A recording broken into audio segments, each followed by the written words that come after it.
the Justice Department, finally releasing the highly anticipated transcripts of Biden's interview with special counsel Robert Hur. 5 hours of Biden unscripted.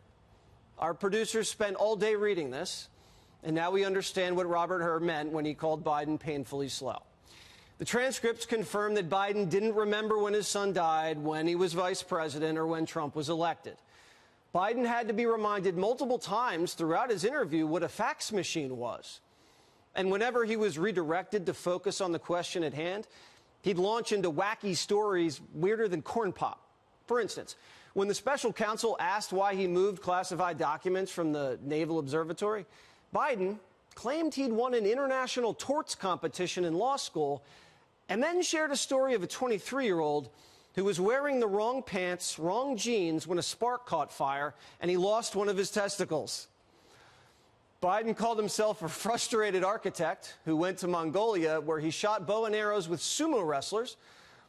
Biden said he had great aim and put everyone in Mongolia to shame. At one point, Biden asked special counsel Hur if he saw, quote, risque pictures of my wife in a bathing suit, which you probably did. She's beautiful. When asked about his classified documents in the garage, Biden bragged he went on Leno with his Corvette and started making car noises. Quote, all you do is you take your foot off the brake and vroom, vroom. Joe Biden complained that the Secret Service was driving him crazy because they wouldn't let him drive. So Biden would drive back and forth in his own driveway. Quote, I'd get it to the bottom of the driveway, tack it up to about $4,000 and vroom, vroom. Yeah, the president making more car noises. Now, if you were a prosecutor conducting a deposition, you're asking about highly sensitive national security secrets, and the subject starts revving his engine and pretending to hit the clutch, you know he's not fit to stand trial. This is why the White House won't release the audio tapes. The president's going vroom, vroom, and asking, when was I vice president again? Robert Hur had to assess the president's mental state because his mental state would determine whether or not he willfully retained classified documents. What was going on through the president's mind or what wasn't going on through the president's mind was important, and Hur defended it. My assessment in the report about the relevance of the president's memory was necessary and accurate and fair. Most importantly, what I wrote is what I believe the evidence shows and what I expect jurors would perceive and believe. I did not sanitize my explanation, nor did I disparage the president unfairly. But Democrats didn't want to hear about the president's hazy memory. Jamie Raskin used his time to question your memory. My friends, this is a memory test.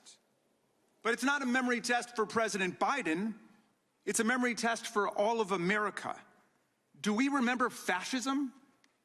Do we remember Nazism? Do we remember communism and totalitarianism? They have one more reason to celebrate Donald Trump and his cult followers who've completely lost their way. They're looking for high crimes and misdemeanors. Now they appoint themselves amateur memory specialists, and that's what they pounce on the President of the United States about. America faces a choice between democracy and tyranny. So for Democrats, today was about fascists pouncing on Corvette lovers. They tried to rewrite the whole report, but failed. So this lengthy, expensive, and independent investigation resulted in a complete exoneration of President Joe Biden. I need to go back and make sure that I take note of a word that you used, exoneration. That is not a word that I'm going to continue with my questions. I'm going to continue with my questions. I know that the term I ultimately reached related to whether sufficient evidence existed such that the likely outcome you exonerated would be a conviction. I know that the term willful retention has a Mr. Hur, it's my time. Biden, for 40 years, spread classified documents across 3 states in 6 unsecured locations after being warned repeatedly.